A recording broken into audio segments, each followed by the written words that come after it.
Welcome to the future. Get ready to explore how spirituality and science will come together in the Age of Aquarius. Hosted by Jacy Nova. Welcome to the future. I'm Jacy Nova, and today on the show, I'm excited to welcome Patty Kamson, an amazing intuitive astrologer and crystal healer. She shares her wisdom on love, relationships, and how to follow your heart in the Age of Aquarius. Now, on with the show.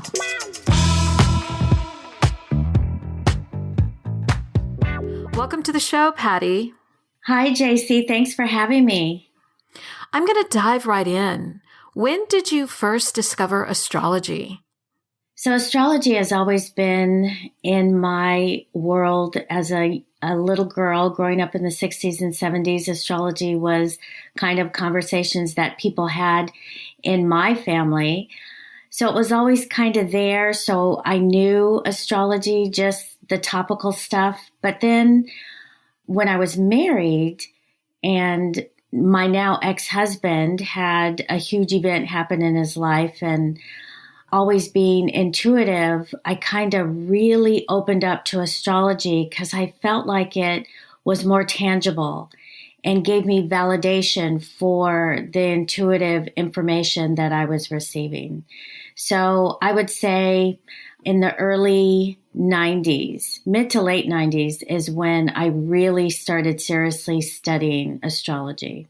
What do you love most about astrology? The best thing is that it really gives you information about how a person's energy works, feels, how they operate. I've used it with my children, raising my children. They were kind of like my lab rats. So I got to really see how the energy acts in its purest form. So it's really been helpful to just kind of see how people naturally work with, say, like my son is a Pisces and I'm a Pisces, but we're different because we have different placements. Our risings are different. So how we interact and how we operate is different, but at the core, we are similar with our Pisces sun. Do you think understanding astrology helped you in raising your children, and is it a benefit to you through work and how you communicate with family, friends, and loved ones? For me personally, it's a great tool because it's a language, and it's a language I thoroughly and totally understand. So raising my children, it was a great tool because what I know and how I operate at the core is great, but being able to look at my children's chart and see, oh, wow, this isn't how they naturally operate. They are, like my youngest daughter is a Scorpio rising.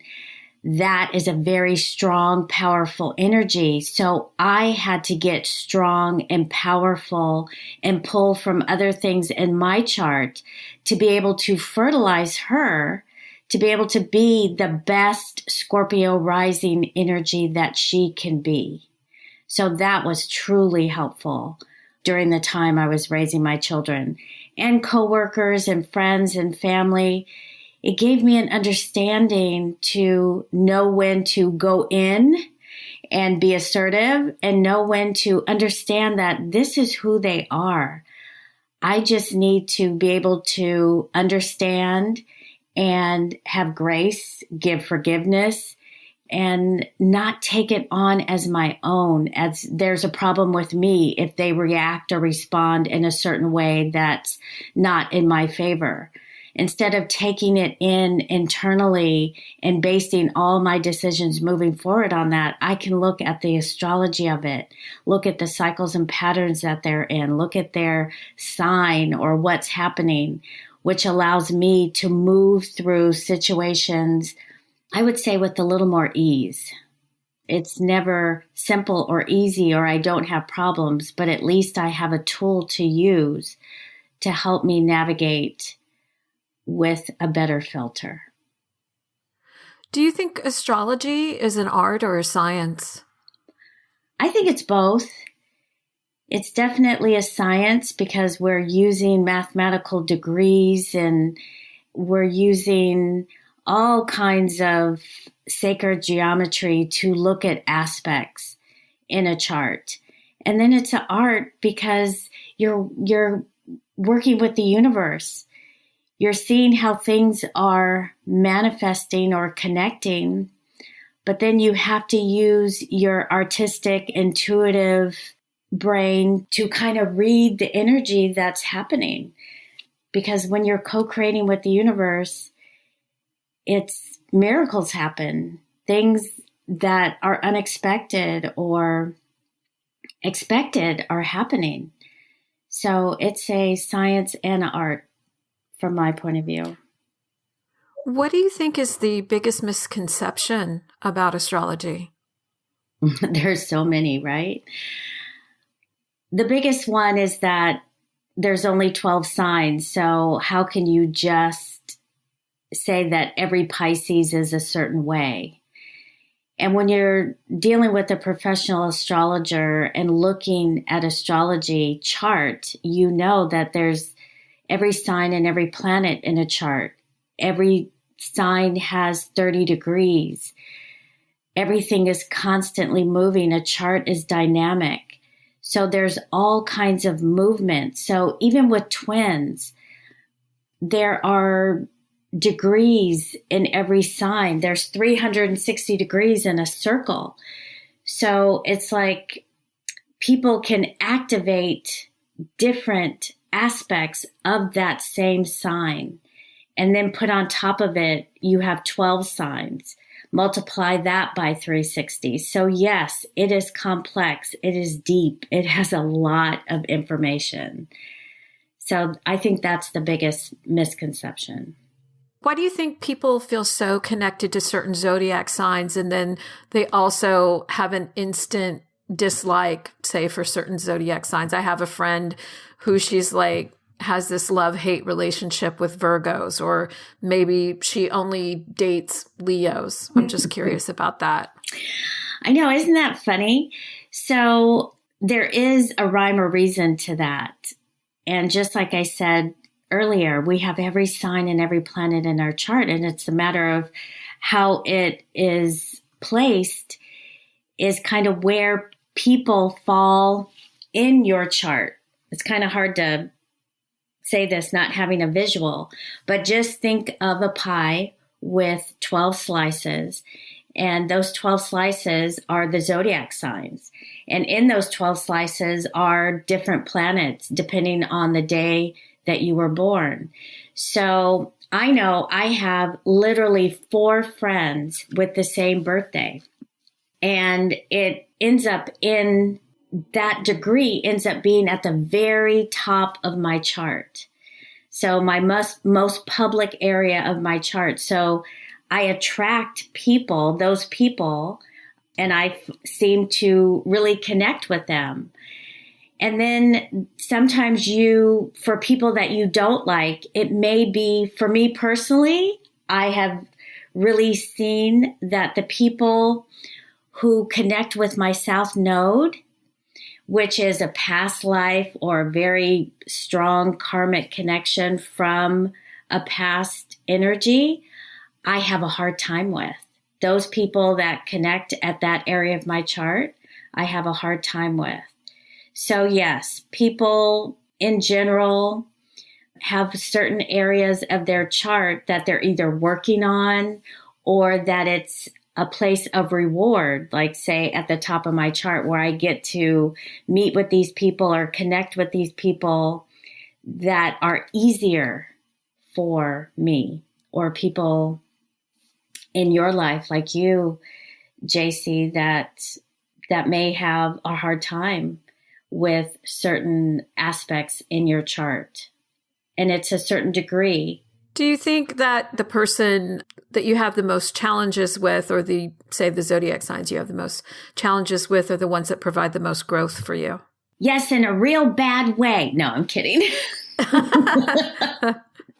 Yes, it certainly when you really want to open up to that space and make it an opportunity of growth, yes, it can be a true healing and growth opportunity when people challenge you the most. They are there as a service for your growth. But we as humans sometimes, of course, point fingers and don't want to see the opportunity and put it all on them, and then we miss it. When those people come and hit my South Node and I know it, I really pay attention and say, uh-oh, okay, it's time to do more work. Let's go.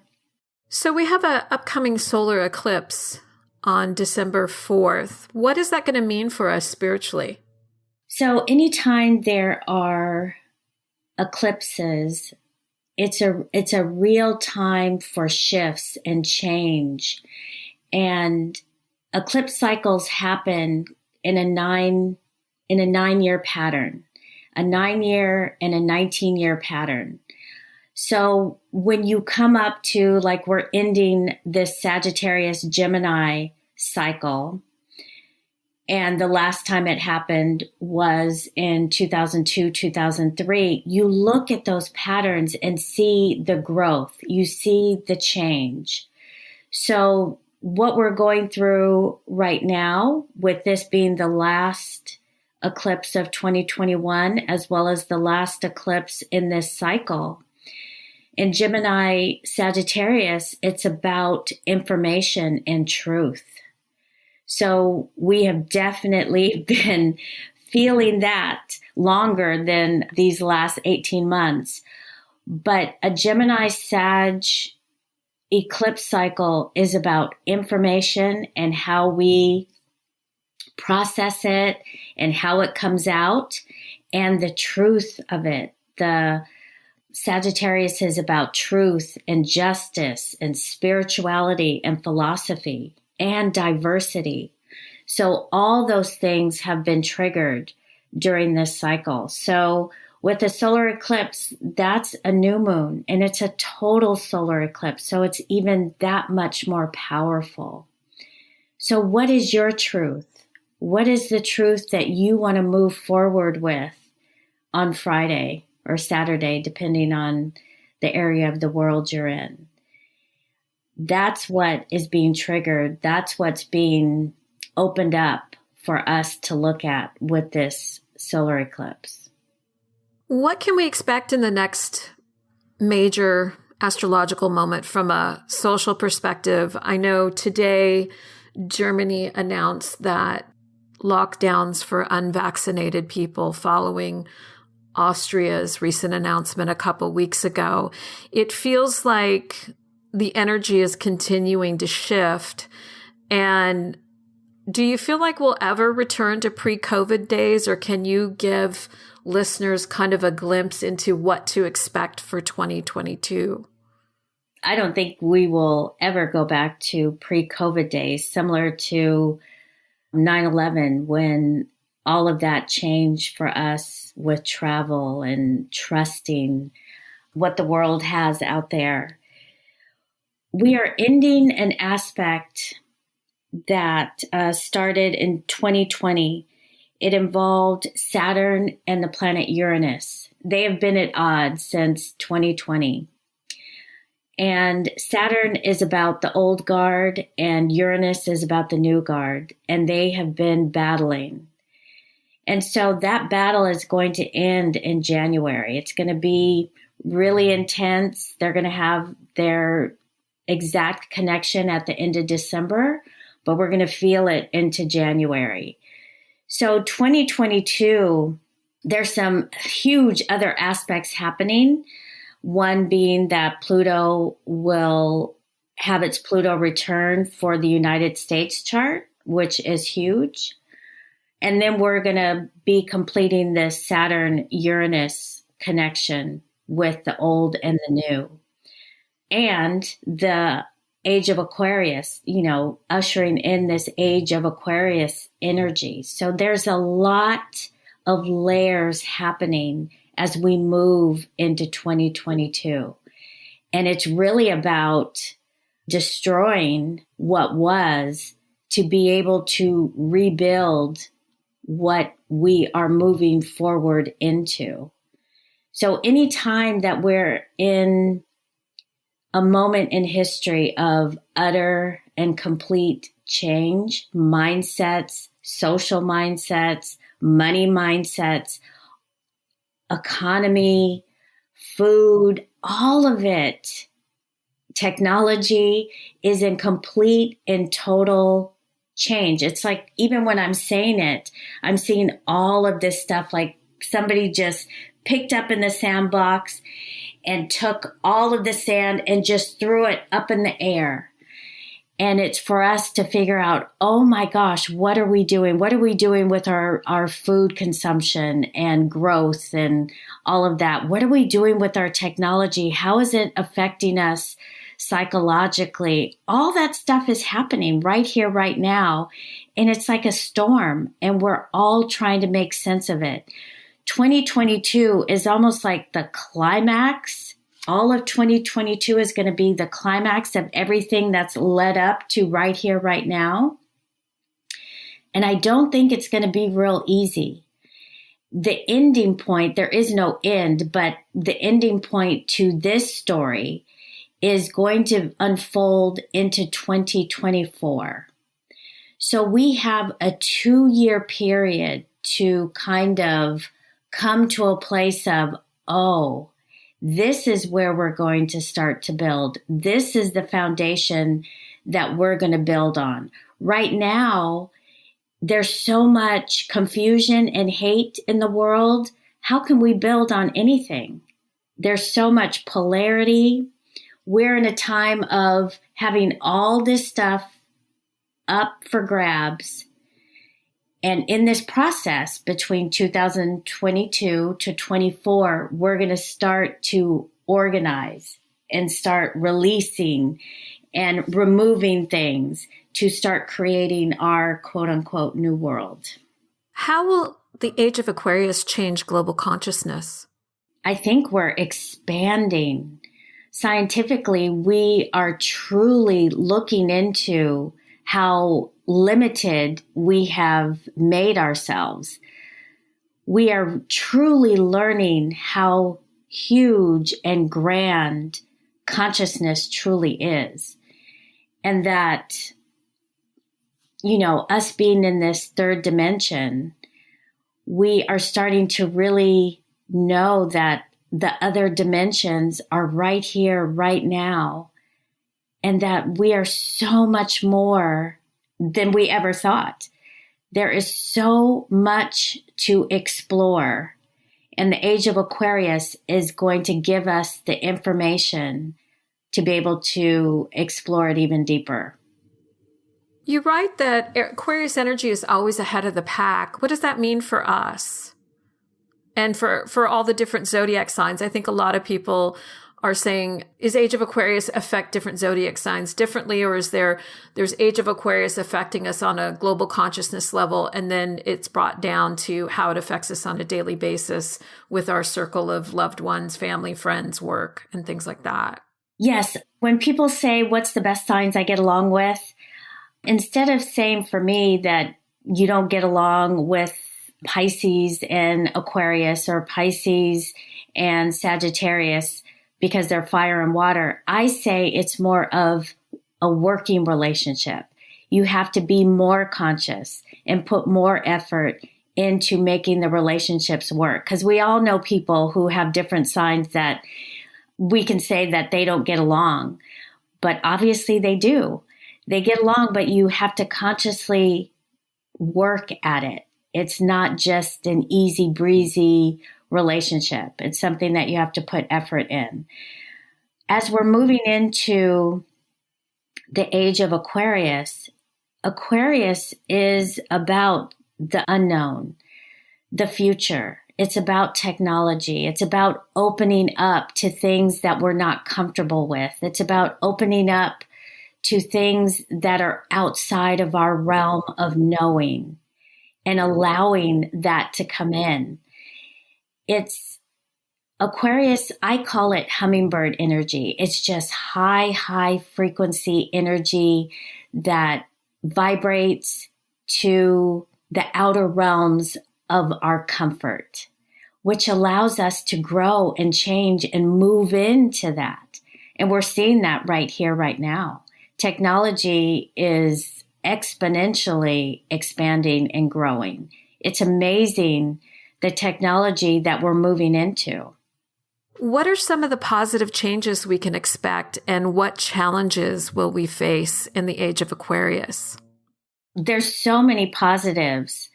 Aquarius is about community, and it's the great awakening.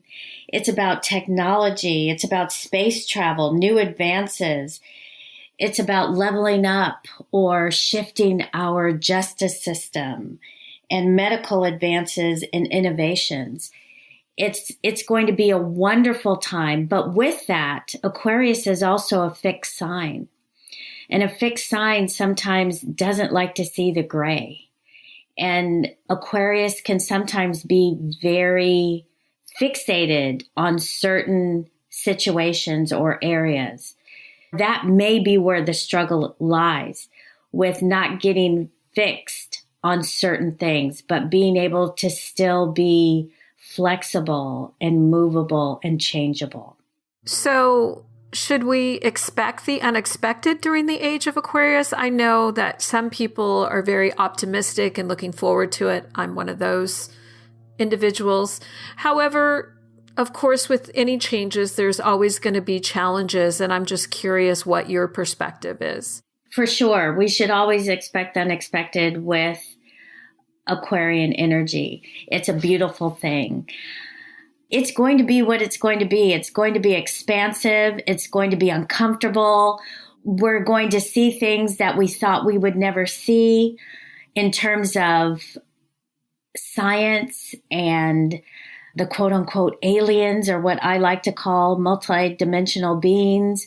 We're going to really open up to things that have made us so uncomfortable and have created such great fear, especially how the people that are coming into this lifetime now, the children that are being born, they're coming in at a different vibration, a different frequency.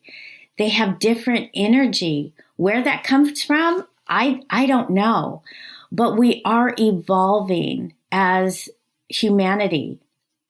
We are changing. We are shifting into a different vibration. So that's part of this Aquarian age as well. As we see that people are more fluid. They're not male. They're not female. They're not only in male-female relationships. They are in all kinds of relationships. People are starting to identify as all kinds of different things. That's part of the Aquarian age that we're living in right here, right now.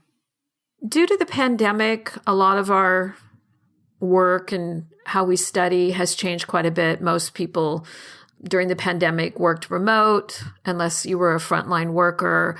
Kids had to learn virtually. Do you think that will be a trend that will continue in the future? More people will be working remote. More students will choose to study virtually.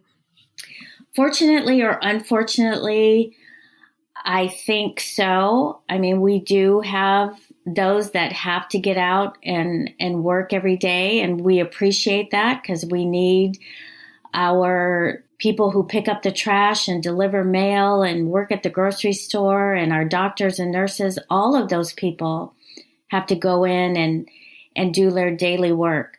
But there are many people who have benefited and will be working from home. And because of technology, the way that it's advancing, it makes sense. So yes, I do feel like that will be a continued trend. How do you feel like the pandemic has going to affect young people when it comes to relationships and how we communicate? For example, if you go out to a restaurant, many times you can see a group of 4 people sitting together, and instead of talking, they're just sitting there looking at their phones. Do you think that we're going to be, with the metaverse coming and virtual reality, that there may be a disconnect socially for us? I'm sure there already has been, but I have hope that the heart will win, and the heart needs connection. It needs to be able to interact with people. So right now we're going through this shift and change, but I do feel that we will get back to that one-on-one relationship, talking, all of that, as well as having all these technological advances of interacting and all of that. But we still need to have that face-to-face, heart-to-heart, belly-to-belly interaction. That's what makes us human. That's the biggest part. Very true. So for people that are, I don't know, whether they're struggling or say they're moving into a new home or they're trying to find love, I know that you work with crystals. And if you can take a moment to talk about how you became involved in crystals and what are some of the benefits that crystals provide people in enhancing energy or clearing out negative energy. Definitely crystals are part of the Aquarian age. I've always been attracted to crystals. I got my massage license in 2000, the year 2000. And one of the reasons I got the massage license was because of doing energy work. And in the state of California, it was said that to touch people legally, you needed a massage license or, of course, be a doctor or a nurse or something. So I got my massage license for that purpose. And doing energy work, I would work with crystals. And I love crystals, but it wasn't really for the beauty of it. It was more of the purpose of what they served.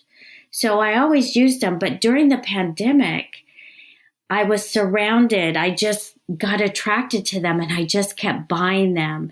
And sitting at my desk at my computer, they just started to multiply. I don't know, Jacy, I don't know how that happened.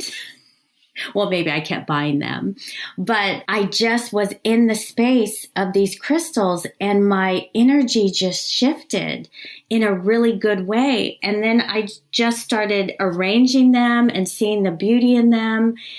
And it just set off a whole new love and appreciation of what the crystals really do and what they really are.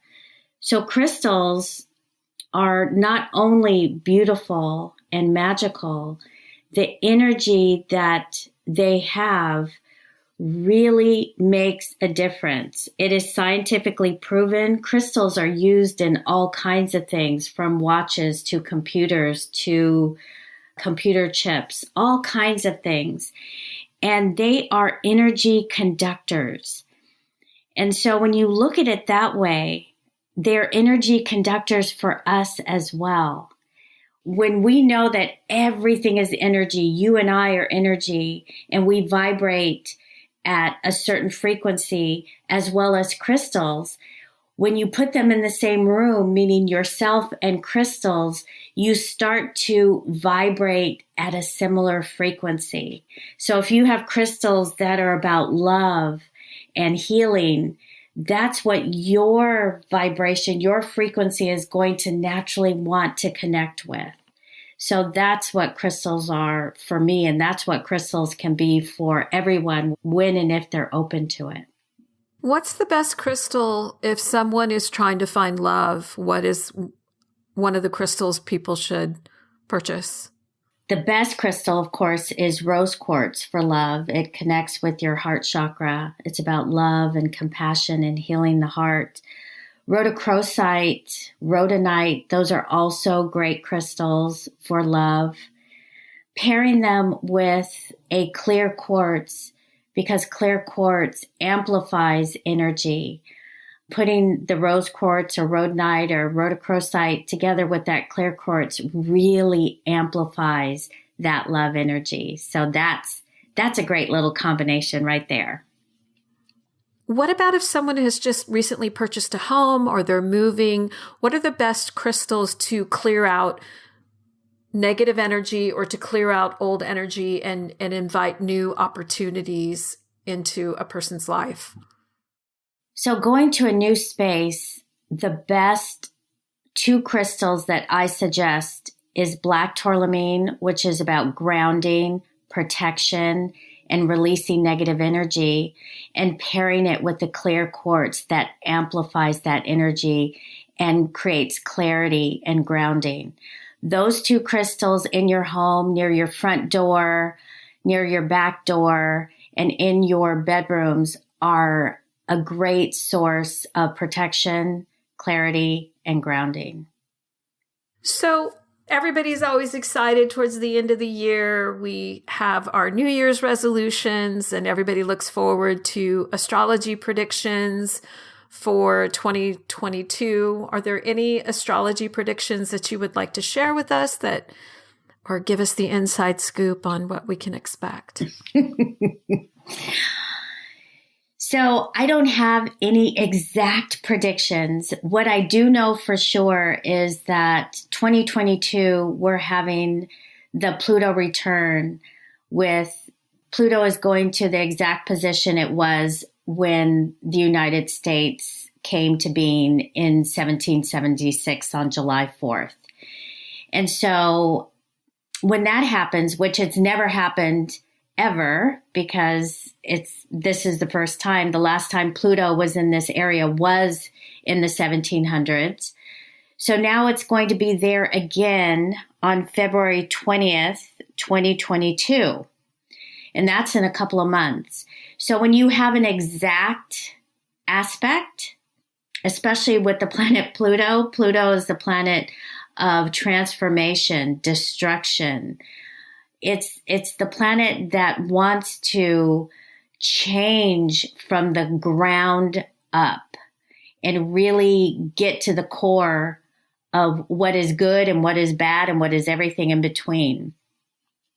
So Pluto went into Capricorn in 2008. So if you look from 2008 to where we are now, you can see the huge changes this country and the world has been through. So when it hits directly in February, there's going to be some kind of big happening. What that happening is going to be, I cannot say. But then Pluto goes retrograde, and then it's going to go retrograde, and it's going to hit that spot again in June and July of 2022. So between February and June and July, there's going to be some things that we're going to have to make adjustments with and make some big changes. So that's why I'm saying 2022 is going to be a year of climax, a year of happenings, like big events happening. And then 23 and 24 are going to be the years that we are going to clean up, have clarity, and get things to a place where we can start building from a clean slate. But from now until then, it's going to be a little messy. That's my prediction. So how do we all come together to help raise the vibration? Obviously, we're all in this together. And any insight or tips, I know that people struggle and may not have a big support group around them. So what can we do for each other to help raise the vibration during this time frame? It's so simple. And I know I can sound like a Pollyanna, but truth is truth. The answer is love, plain and simple. The biggest issue that we have that creates so many problems is fear. Fear is the catalyst for all the things that create the problems that we're going through. Fear of power and control, fear of your neighbor, black, white, Asian, Indonesian, whatever it is. Placing fear on all these things is the root of our problem. If we could just lead with love and compassion, we can change everything. We all truly want the same things in life. We just go about it differently. If we could just lead with love and compassion and acceptance, that's the answer from my point of view. So simple, yet we create so much fear and anxiety and make it so hard when it truly is just leading with love. That's wonderful advice. Be kind to others. So where can listeners reach you if they'd like to get an astrology reading or learn more about crystals? How can they contact you? They can go to my website, crystalenergyarrangements.com, crystalenergyarrangements.com. You can get a reading. You can schedule a reading on that site. You can look at crystals. You can schedule a private viewing of crystals, especially if you know exactly what you're looking for. I do arrangements. I do custom arrangements, which is for people who really don't know anything about crystals, but they love them. And I just have a 15-minute consultation with you, and we discuss what you're looking to invite into your space, into your life. I look at your astrology chart, and then I create a beautiful arrangement packed full of crystals and energy for you to welcome into your space to help to shift the energy in your life and in your space. Great conversation, Patty. Thank you so much for being on the show. And I wish you happy holidays and a happy new year. Thank you so much. Same to you, Jacy. You just heard the Age of Aquarius podcast with your host, Jacy Nova. Remember to subscribe to the show on your favorite streaming platform. Thanks for tuning in. Age of Aquarius is a cosmic media production and recorded in Los Angeles, California. A special thanks to our producers, Georgie Rutherford and Christopher Lang. To learn more about Age of Aquarius, please visit our website at ageofaquarius.fm. Thanks for listening.